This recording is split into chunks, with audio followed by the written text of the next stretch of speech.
ओम शांति। नवरात्रि अर्थात शिव शक्तियों की याद में मनाया जाने वाला एक ऐसा पर्व जिससे हमें दुर्गा मां के द्वारा, जगत अम्बा के द्वारा 8 शक्तियों की प्राप्ति होती है। ये 8 शक्तियां ही शिव शक्तियां कहलाती हैं।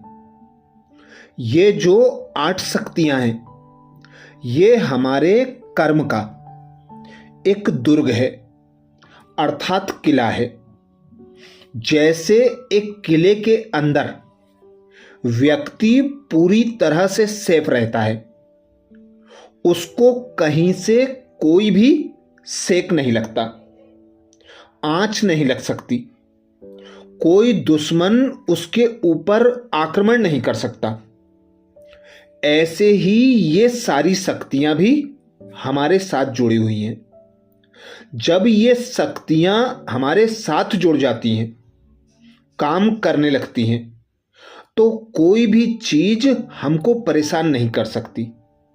और इन्हीं अष्ट शक्तियों की प्राप्ति के लिए हम नवरात्रि का पर्व मनाते हैं। संपूर्ण भारत ही नहीं, विश्व के कई देशों में यह पर्व विशेष धूमधाम से मनाया जाता है, जिसमें मां दुर्गा की पूजा आराधना की जाती है। जगत अम्बा के 9 स्वरूपों की पूजा आराधना कर 9 देवियों को प्रसन्न करने के लिए नवरात्रि में जागरण, गायन, पूजन, नृत्य अर्थात गरबा आदि किया जाता है।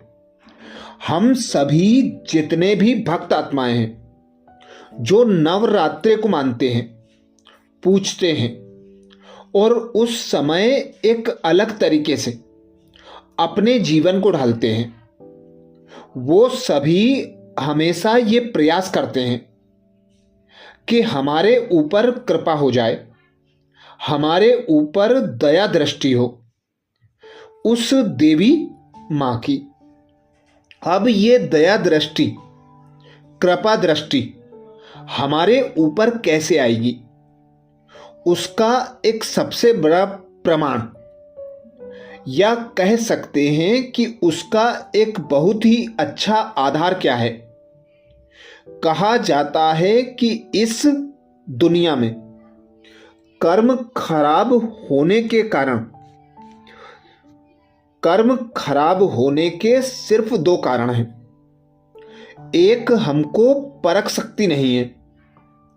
दूसरा, हमारे अंदर निर्णय करने की शक्ति नहीं है। कहा जाता है कि जो व्यक्ति मोह से ग्रस्त होता है, वो जिंदगी में कभी निर्णय नहीं ले पाता। और जो व्यक्ति इस दुनिया के सारे विकारों के वशीभूत है, उसके तो क्या कहने।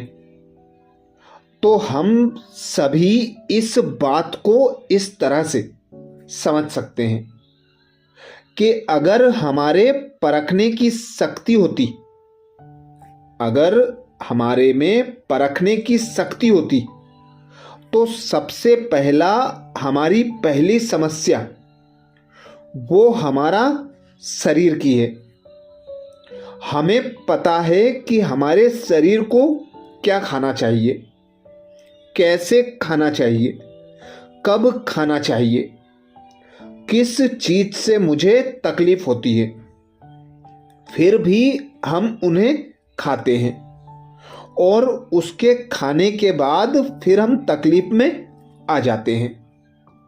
इसका मतलब परख शक्ति अगर थोड़ी बहुत है भी, तो निर्णय शक्ति नहीं है कि नहीं, मुझे यह वस्तु नहीं खानी है। तो आप सोचो, ये दोनों शक्तियों की कमी हमारे अंदर बीमारियां उत्पन्न करती हैं। ये दोनों शक्तियों की कमी की वजह से सारी शक्तियां हमारे पास कम हो जाती हैं। जैसे हम किसी को समा नहीं पाते, किसी का हम सामना नहीं कर पाते, किसी को हम सहन नहीं कर पाते, किसी को हम सहयोग नहीं दे पाते। कारण क्या है कि हम सभी इन दो शक्तियों की कमी के कारण उलझ गए हैं। हमारा जीवन इसी के ऊपर ही तो आधारित है।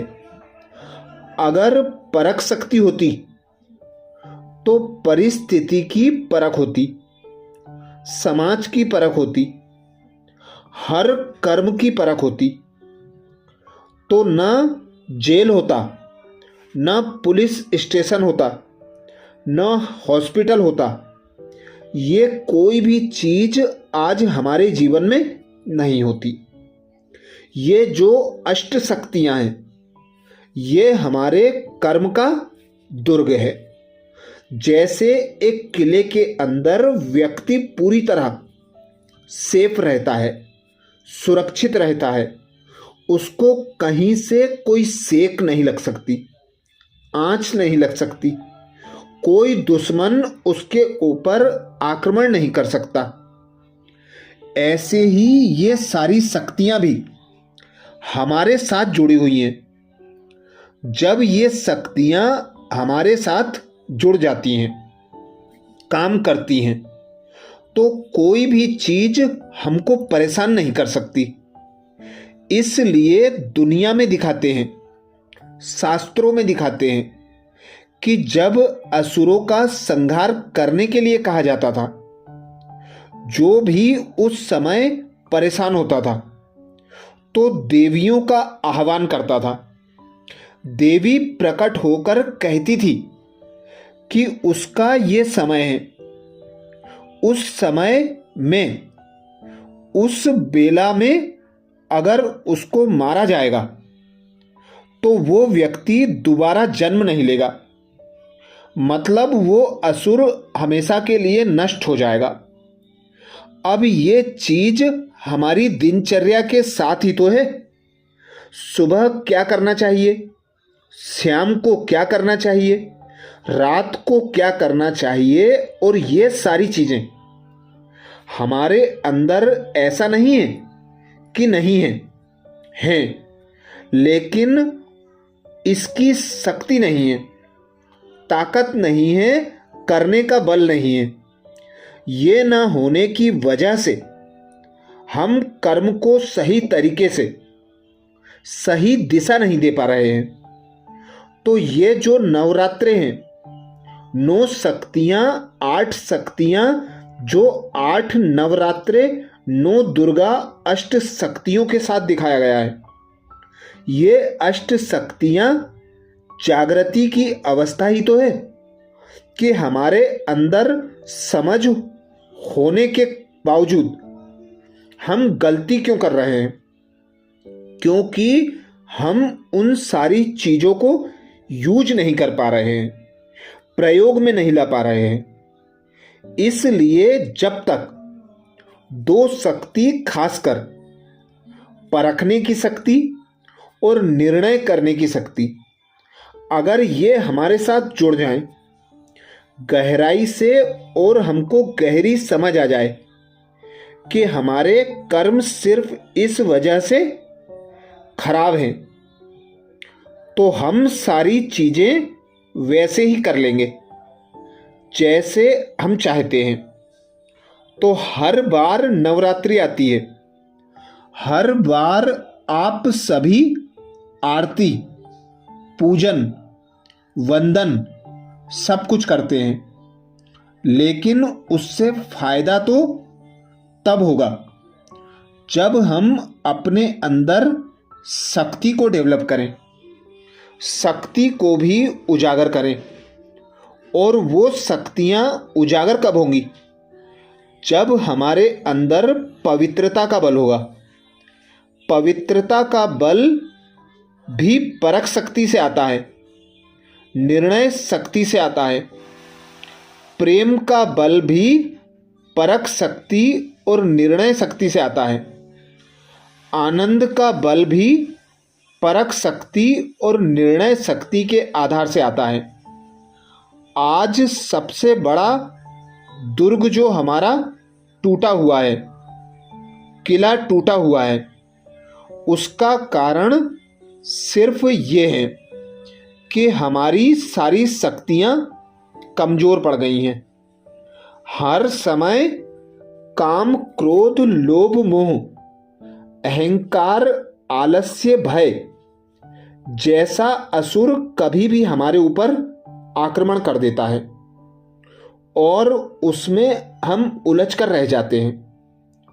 तो क्यों ना हम इस बार इस तरह से इस बात को लेते हैं कि अगर इस नवरात्रि पर हम जागरण करें तो जागरण में सबसे पहले हम अपने सातों गुणों का जागरण करें, सातों गुणों को जागृत करें। इन सातों गुणों को इतना जागृत करें, इतना जागृत करें कि वो हमारी शक्तियां बन जाएं।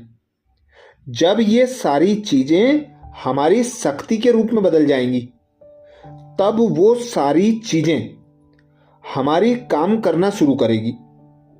फिर कोई भी ऐसा विकार जिसको असुर कहा जाता है, वो हमारे किले को भेद नहीं सकता। फिर हम उसमें सेफ रहेंगे, स्वस्थ रहेंगे, मस्त रहेंगे और व्यस्त रहेंगे और आगे भी बढ़ते रहेंगे, उन्नति करते रहेंगे। तो सही प्रामाणिक रूप से इस त्योहार को हमें मनाना चाहिए, तभी तो विजय होगी ना। इसलिए विजय का सबसे बड़ा आधार है अपनी शक्तियां जागृत करना। तो चलो इस नवरात्रि पर हम अपनी शक्तियों को जागृत करते हैं और देखते हैं कि क्या परिवर्तन आता है, कैसे हमारा जीवन सुखों से, शांति से, आनंद से, प्रेम और पवित्रता से भर जाता है। अच्छा, ऐसे ही और विशेष वीडियो के लिए बाबा के चैनल को सब्सक्राइब करें, वीडियो को सभी भाई बहनों को शेयर करने की सेवा जरूर करें। ओम शांति।